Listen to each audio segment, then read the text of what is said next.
guest is a Shanghai-born Chinese-American who wrote a book based loosely on family history. Amy Kwei is the author of A Concubine for the Family. Amy has twice won the Tail Spinner competition, sponsored by the Poughkeepsie Journal.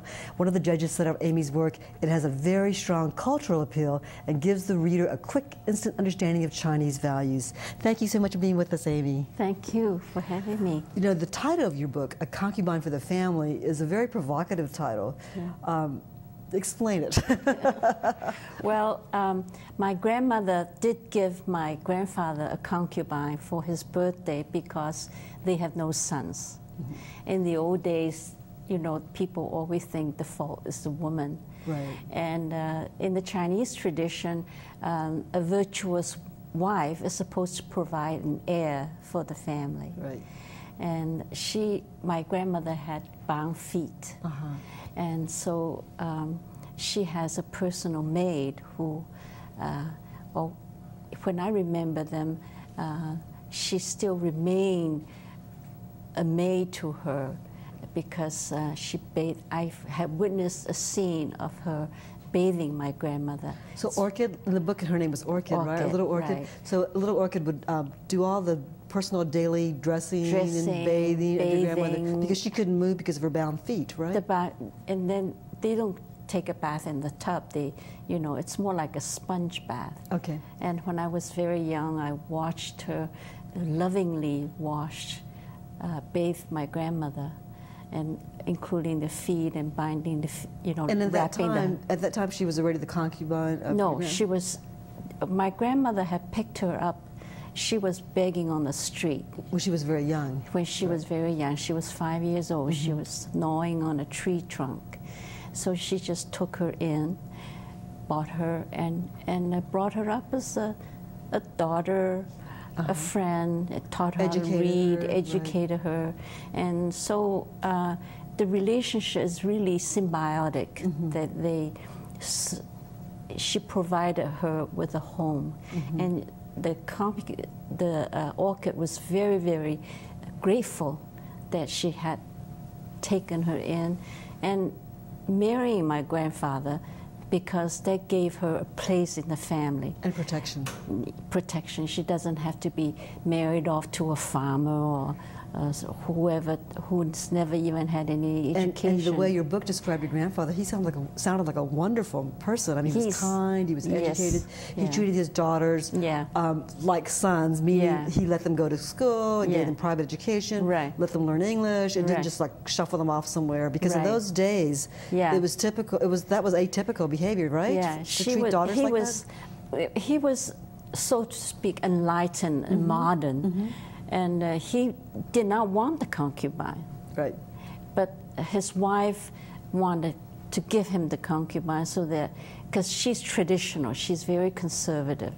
And so why was it so important to have a son in the family? Why was that important? That's the family in the name? Chinese tradition. To carry on the name. That's to carry the name, to offer, make offerings in the family tablets, to make offering in the village temple. And then it's like England in the old days, you know, like Pride and Prejudice. When a man dies, a son has to put his head over into the coffin, move his head on the pillow in the coffin. And no man would do this. Usually a nephew or somebody would do that without being named the heir. So even though it's already maybe illegal to have, there's no legal law that said the woman cannot inherit, but it's the tradition. And tradition.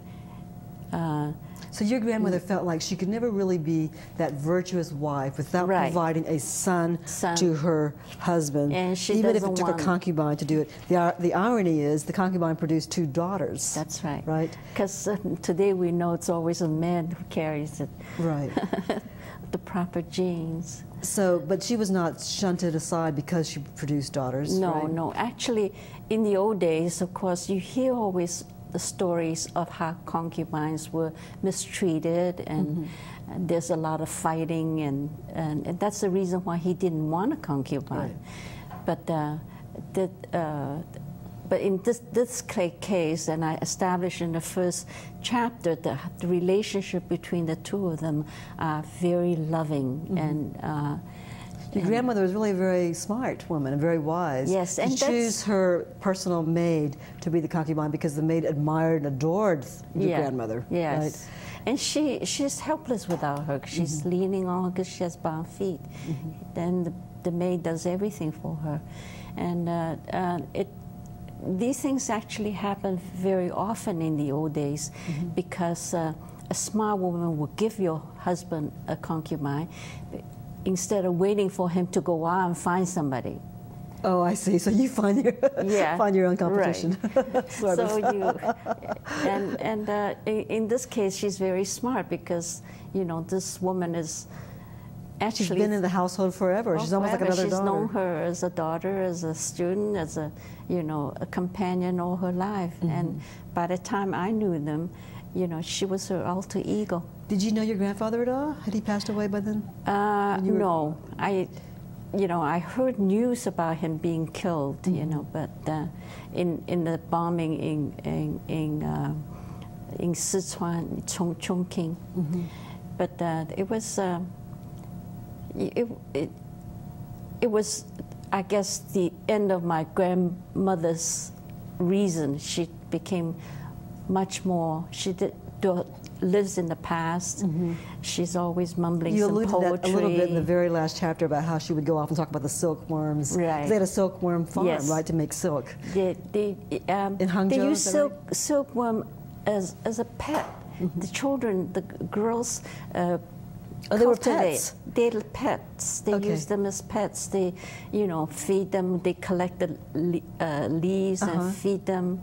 And I remember, when I was young, there was a maid who would take care of it, and we help. It's a project that everybody helps, and then she would bring it up to the light to see if when it's translucent white. That means they're ready to weave a cocoon. And that's where the silk comes from. And she would just threaten us. She said, "I'm going to eat it. I'm going to eat it." So this book would be classified as historical fiction?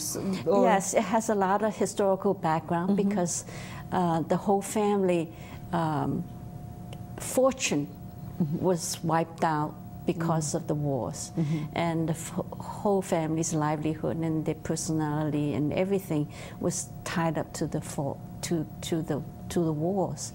And a lot of Chinese cultural values, people do things because of what they think is a virtuous thing to do. And these are the values that underline politics, underlines their family life. And Amy, all throughout the book there was a thread of just courageous women who did the right thing for the family, not for themselves. Right. And do you think that value sort of like disappeared in today's generation of young Chinese Americans? It's all about you, all about me, right? Yeah, I mean, the whole emphasis is very different.